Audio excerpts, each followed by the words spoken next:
బంగారం ధర కొత్త రికార్డులు సృష్టిస్తోంది. 24 క్యారెట్ల 10 గ్రాముల బంగారం ధర 73,000 రూపాయలకు దాటేసింది. ట్యాక్సులతో కలిపి 75,000 రూపాయలు దాటింది. నిన్న హైదరాబాద్లో 10 గ్రాముల 24 క్యారెట్ల బంగారం ధర 1,050 రూపాయల మేరకు పెరిగి 73,310 వద్ద స్థిరపడింది.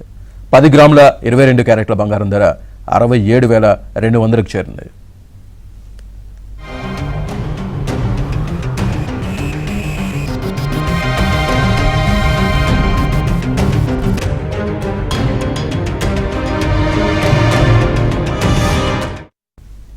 బంగారం ధర పెరుగుదలకు సంబంధించి మనతో మాట్లాడడానికి గోల్డ్ ఎక్స్పర్ట్ నమశివాయ గారు ఉన్నారు. నమశివాయ గారు నమస్తే. నమస్తే అండి. యా, ఈ గోల్డ్ ప్రైస్ ఏంటి సార్ ఒక్కసారిగా ఇంత హైక్ వెళ్ళడానికి రీజన్ ఏంటి?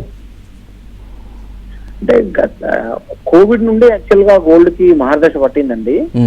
ఎప్పుడైతే గ్లోబల్ ఎకానమీస్ అన్ని దెబ్బతిన్నాయి, తర్వాత సబ్సిక్వెంట్ కోవిడ్ 2 years తర్వాత ఈ వార్స్ మొదలైనవి కదా, దేశాల మధ్య వార్స్, ఇవన్నీ కూడా ఫేవరబుల్ టు గోల్డ్ లాగా ఉందండి. ఇప్పటికీ ప్రాబ్లమ్స్ నుండి బయటపడలేదు గ్లోబల్ ఎకానమీస్ అన్ని కూడా.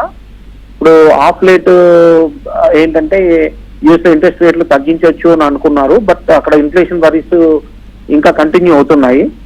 సో తర్వాత యుఎస్ కి వాళ్ళు కంట్రీ కట్టాల్సిన ఇంట్రెస్ట్లు చాలా హ్యూజ్, $1 trillion పర్ యానం ఉంటుందని ఒక ఎస్టిమేషన్ వచ్చింది.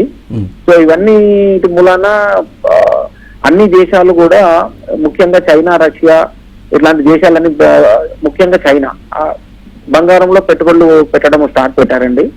సో ఎప్పుడైతే సెంట్రల్ గవర్నమెంట్స్ బ్యాంక్స్ డైరెక్ట్ గా బంగారం కొనడం మొదలవుతుందో అప్పుడు అదుపు లేకుండా బంగారం పెరగడము జరిగిందండి. గత 1 month గా ఇదే జరుగుతూ ఉంది. సో బట్ ఇది వెరీ వెరీ హై ప్రైస్ అండి. ఈ లెవెల్లో ఇన్వెస్టర్లు ఎవరు ఇన్వెస్ట్ చేయాల్సిన అవసరం లేదు, దీని వంక చూడాల్సిన అవసరం లేదు. నిన్న రాత్రి ఒక రోజే 3,000 రూపాయలు కరెక్ట్ అయింది. ఒక టైంలో 78,000 దర్దాపులోకి వెళ్ళి మళ్ళీ 3,000 రూపీస్ దాకా కరెక్ట్ అయింది. సో లెట్స్ వెయిట్ అండి. ఇన్వెస్టర్లు అయితే వెయిట్ చేయొచ్చు, ఇబ్బంది ఏం లేదు.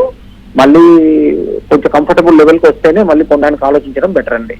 యా, అంటే నిన్నటి వరకు కొంచెం తగ్గుతాయి అనే ఒక మూమెంట్ లో ఉన్నప్పుడు సడన్ గా ఒక్కసారిగా ఇంత హైక్ వచ్చింది. ఇవి ఇంకా ముందు ఇంకా పెరిగే ఛాన్సెస్ ఏమైనా ఉన్నాయండి?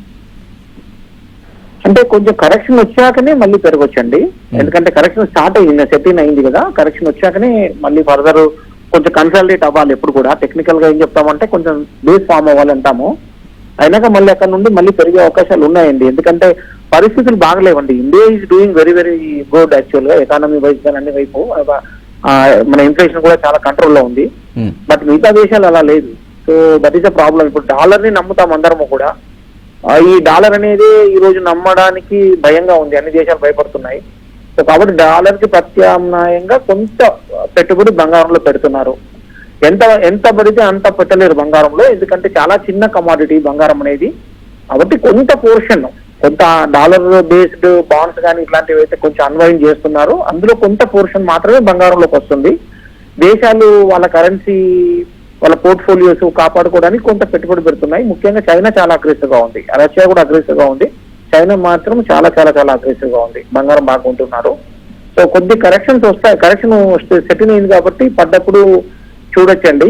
నేను అనుకోవడము గ్లోబల్ ఎకానమీస్ లో స్థిరత్వం వచ్చేంత వరకు బంగారం ధరలు ఆటుపోట్లు ఉంటాయి. కొంచెం కిందికి వచ్చినప్పుడల్లా కొనుక్కొని మళ్ళీ పైకి వస్తే అమ్ముకోవడం బెటర్ అండి. రైట్. అంటే లాస్ట్ టైం నుంచి మనం చూస్తే గనక ఇటీవల కాలంలో అయితే గోల్డ్ ప్రైస్ హైక్ లోనే ఎక్కువ వెళ్తున్న పరిస్థితి కనిపిస్తోంది. తగ్గుతుంది బట్ కొంచెం మధ్యలో ఏదో కానీ. బట్ ఇది ఈ వే చూస్తుంటే గనక 1 lakh వరకు వెళ్ళే రీచ్ అయ్యే అవకాశం ఏమైనా కనిపిస్తుంది సార్? లేదండి, బంగారం 1 lakh అవుతుందంటే అనుకోవట్లేదు నేను. ఎందుకంటే ఇప్పటికే ఇది ఒక బబుల్ లాగా ఉంది ఇప్పుడు చూస్తే. అందుకే నేను ఒకటే రోజు 4-5 వేలు పెరిగి మళ్ళీ 3,000 పైన కరెక్ట్ అయింది నిన్ననే. సో లేట్ నైట్ జరిగింది అది.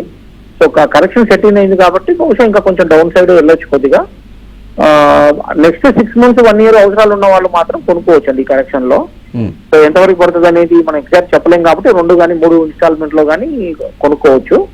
సో ₹1,00,000 వస్తుందని అయితే అనుకోవట్లేదండి, అన్లెస్ ఏదైనా అంటే మేజర్ అంటే థర్డ్ వరల్డ్ వార్ కింద కన్వర్ట్ అవుతే అప్పుడు 1 lakh అవ్వచ్చు, 1,25,000 వచ్చి. That is altogether different scenario. కానీ ఇప్పుడు యాజ్ ఇట్ ఈస్ గా మాత్రం 1 lakh ఇప్పుడు అవుతుంది అనేది మనం నమ్మట్లేదు ఈ ఇయర్.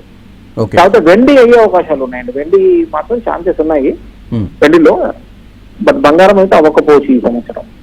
సార్ గోల్డ్లో ఇన్వెస్ట్ చేసే వాళ్ళకి అంటే ఇప్పుడు ఈ టైం చూసినప్పుడు ఎవరికైనా కొంచెం ఆతృత వస్తుంది కదా, అంటే ఇది ఇంకా పెరిగే ఛాన్సెస్ ఉన్నాయి కాబట్టి ఇప్పుడు గోల్డ్లో ఇన్వెస్ట్ చేసుకుంటే బెటర్ అనే ఒక ఆలోచన ఉన్న వాళ్ళకి, లేదా గోల్డ్ ఇప్పుడే తీసేసుకోవాలి తర్వాత ఇంకా ముందు ఇంకా పెరుగుతుందేమో అనే ఆలోచన ఉన్న వాళ్ళకి మీరు ఇచ్చే సజెషన్ ఏంటి సార్? నేను వెయిట్ చేయడం బెటర్ అండి. ఇంత పెరిగినాక ఎప్పుడు కూడా ఏంటంటే పీక్ లో మనము చేతులు పెట్టద్దండి, డెఫినెట్ గా చేతులు కాలుతాయి పీక్ లో కనుక కొంటే. ఓకే. సో 2 మార్గాలండి. ఒకటి ఏంటంటే కలెక్షన్స్ లో కొనుక్కోవడము 2-3 ఇన్స్టాల్మెంట్ లో, లేదంటే 10 years లాంగ్ టర్మ్ లో ఎవ్రీ మంత్ కానీ ఎవ్రీ క్వార్టర్ కానీ కొంత అక్యుములేట్ చేసుకుంటూ పోవడము ఎస్ఐపి మోడ్ లో. ఈ 2 మార్గాలు చేయొచ్చండి. ప్లస్ రెండోది ఏంటంటే బంగారము అనేది మనం దేశానికి ఇది ఇంపోర్ట్ చేస్తున్నాం, నాన్ స్టాప్ ఇంపోర్ట్ చేసే కమాడిటీ ఇది. అది దేశానికి ఇది మంచిది కాదు. మనం బంగారంలో పెట్టుబడులు పెట్టడం కూడా మంచిది కాదు. అవసరం వరకు కొనుక్కోవడం బంగారం పెట్టండి ఎప్పుడైనా కానీ. ప్లస్ రిటర్న్స్ వైజ్ చూసినా కానీ మీకు యావరేజ్ లో 10% మించి ఇంట్రెస్ట్ మీకు ఈల్డ్ రాదండి ఎప్పుడు కూడా. కాబట్టి ఏదో ఆడవాళ్ళు ఏదో బంగారం వాళ్ళ అవసరాలు అంతవరకు కొనుక్కోవడం మంచిది, కానీ ఏదో పెట్టుబడి కోసం బంగారంలో పెట్టడం అంత అదైతే అసలు నాట్ ఎట్ ఆల్ అడ్వైజబుల్ అండి. పెట్టుబడి అయితే నాట్ ఎట్ ఆల్ అడ్వైజబుల్. వాళ్ళ బంగారం అంటే ఆర్నమెంట్ వరకు అవసరాల వరకు కొంత కొనుక్కోవడం బెటర్ అండి. బట్ ఇన్వెస్ట్మెంట్ కి మాత్రం బంగారం నాట్ ఎట్ ఆల్